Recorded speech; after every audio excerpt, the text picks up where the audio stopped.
Hi everyone! Today I'm going to chat with you a little bit about how to have a good introduction of a new baby into a home that has a cat or multiple cats. Something to consider is that most cats are very fearful of novelty, and if you have a cat who panics when you have visitors and is not to be seen for a couple days after you have people over, that's something you're definitely going to want to chat with your veterinarian about well before bringing home that baby.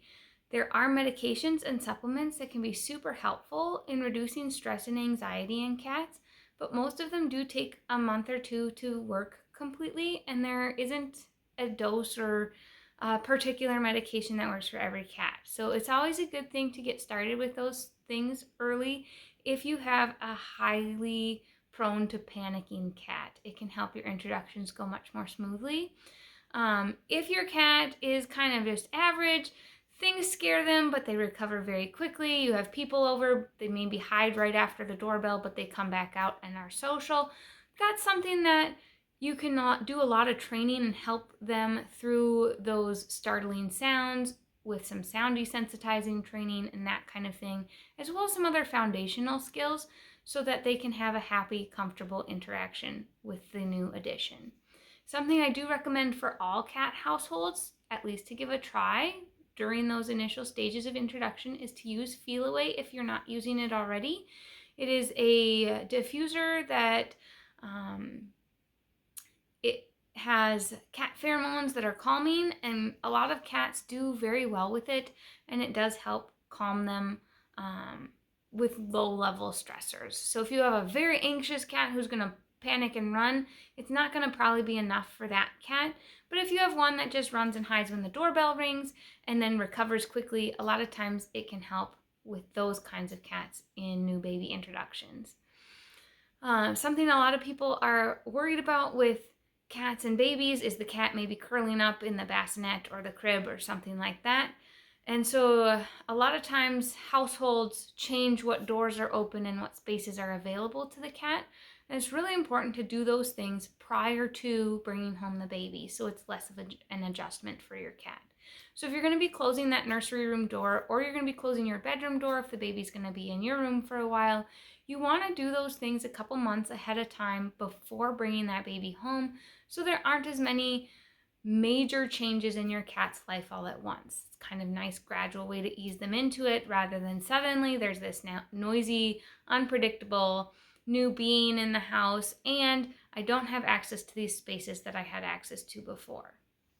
Something else that can be super helpful and important, and is even more important to consider as the baby grows, is providing lots of up spaces for your cat to hide and lots of hiding spaces that the baby can't get into or reach. They do make baby gates with little cat doors. That can be helpful sometimes. Or if you have a way to set like a chair next to it where the cat can hop up and over, but the baby can't, that can be super helpful so that the cat has spaces that it can get away and feel safe and not feel trapped with the small, loud human.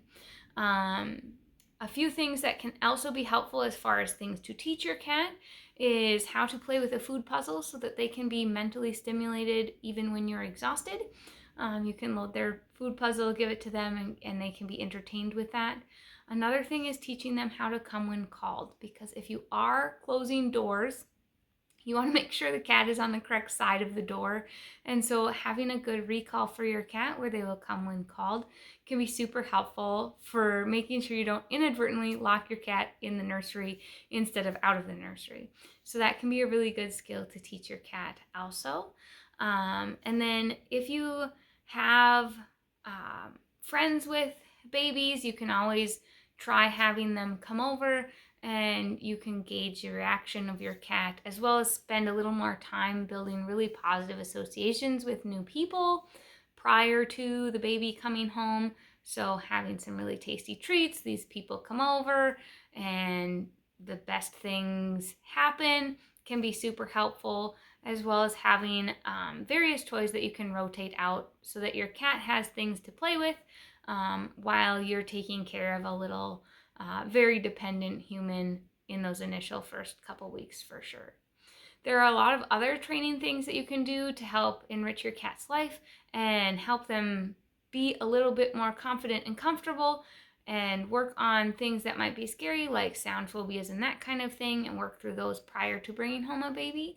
If you would like some help one-on-one with working through those things or setting up a plan that will help your cat be most successful, I'd be really happy to help you work through something like that. You can always reach out to me either on my Facebook page or through email or on my website. The website is rwanimalbehavior.com, and I'd be happy to help you.